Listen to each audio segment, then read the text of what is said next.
I'll take away from this story. Skip, they say the most painful goodbyes are the ones that are never said and never explained. Coach Belichick never told that he's having to say goodbye to this organization that gave him a chance and those teammates.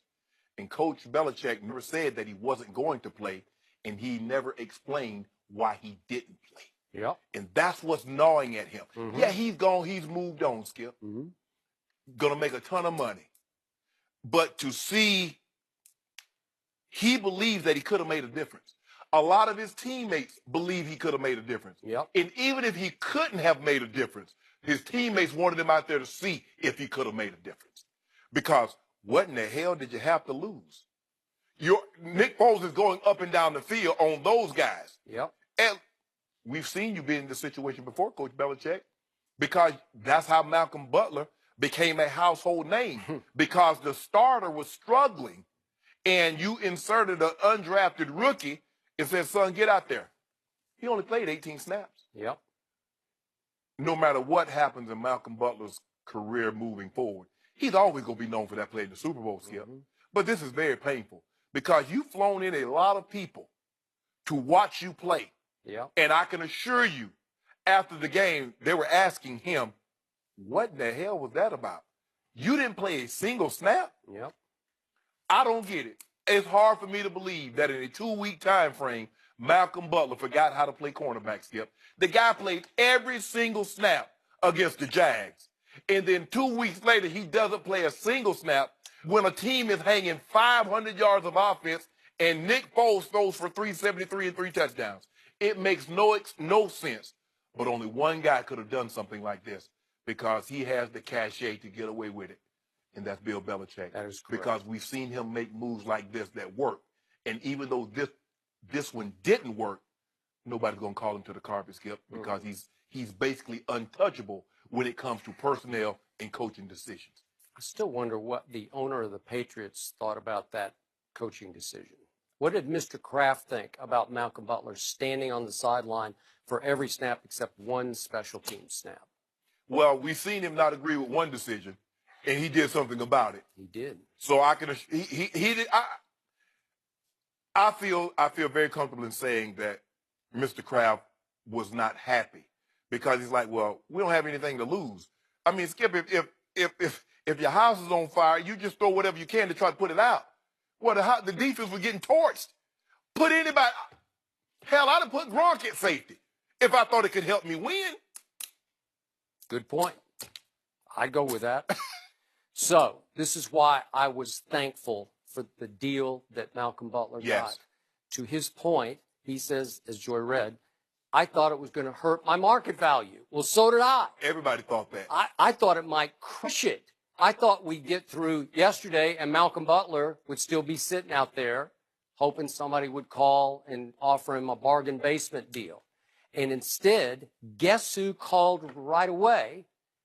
The one team I didn't see coming, because that team is run by a GM who is a Belichick Patriot product, and by a Mike Vrabel who's obviously a New England product. And those two guys who know where all the bodies are buried in New England, who would be the quickest to side with Coach Belichick, sided with Malcolm Butler and said, we got no problem. Yeah. We don't know what happened. We don't even care what happened because we believe in you. And remember, Logan Ryan, his buddy, was already there.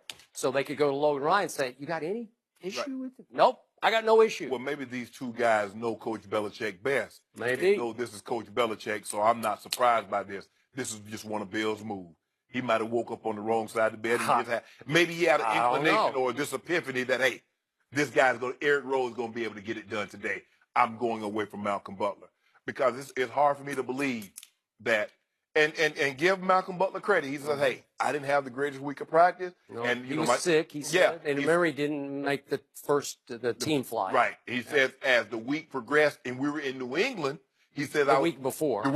He had a lesser role. Lesser and lesser. He says once we got to Minnesota, it was even less. Okay. But he never said he didn't anticipate playing a snap. Not. Eric Rowe said he didn't learn till right before the kickoff. So, okay, he says I thought I'm going to have a diminished role. Okay, 10, 15, maybe 20 snaps. But 0 snaps on that side of the ball when you're getting torched like that? It's painful, Skip. It's painful to be able to just have to stand on the sideline and you see what's going on. And I think I could make one play. I can make a play. I can bat a ball down or something. Yeah, just something. He was a playmaker, maybe not an interceptor, but a get hands on the ball guy. Well, he made one interception that nobody will ever forget in New England.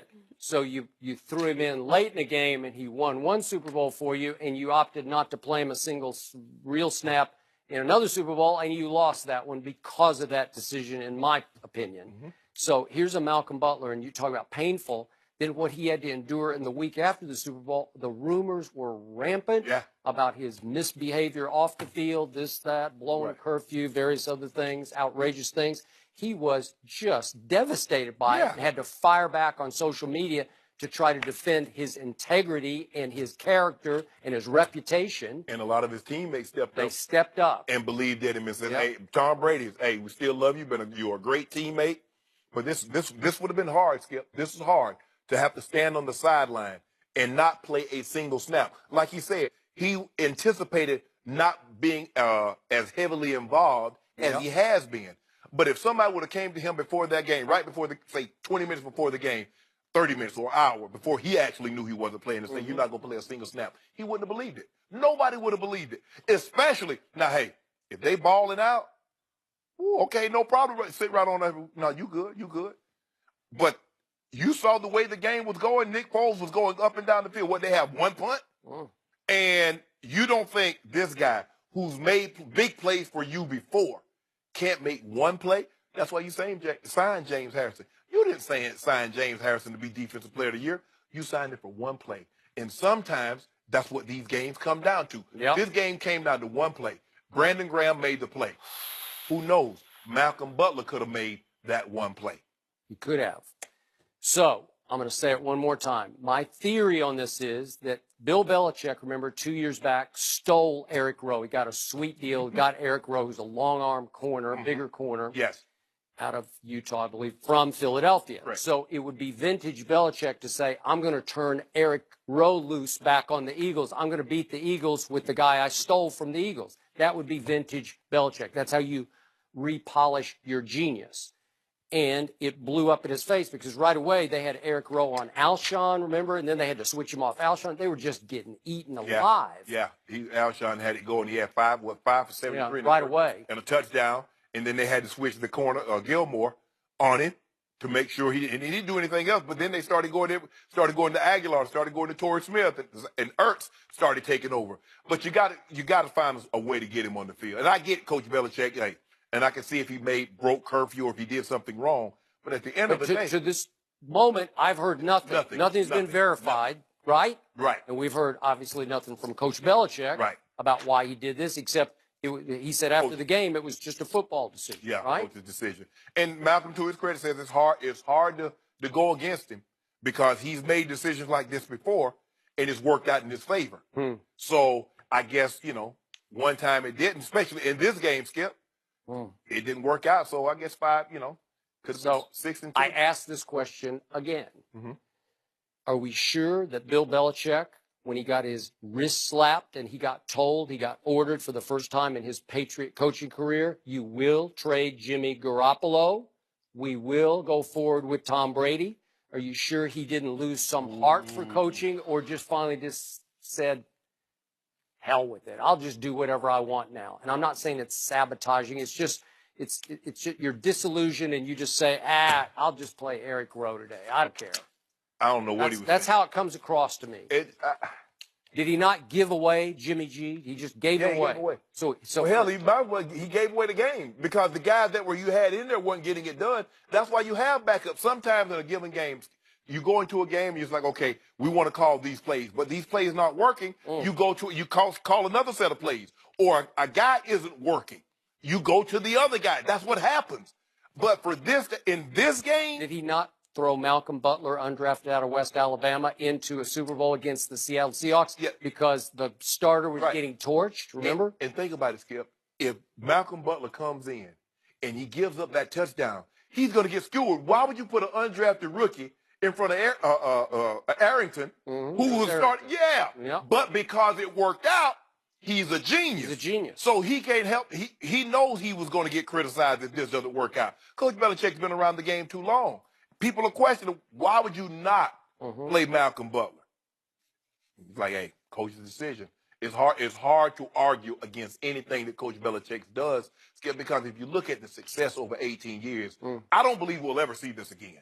Not in pro football, Skip. And you're right. He's not getting away with it on this show, but in the big picture, he's getting away with it because he's Bill Belichick. Yeah. This was outrageous. And it's even all the more glaring because Tennessee said, we'll give him $30 million guaranteed. So two of your disciples in New England and Tennessee are saying, we'll take him and we'll give him huge cornerback money because that's like star cornerback money because he was a star. They saw him up close. They played him in the divisional round. Yeah, that's true. They got an opportunity to see what he's about. And when you sign a guy in free agency, Skip, you broken him down. You have an idea. You set your board. It's just like you set your draft board. You have an idea if this guy's available and is in our price range, we're going to take. So Malcolm Butler, clearly, they need to get better at pass defense. They saw what Tom Brady did to him. Yeah.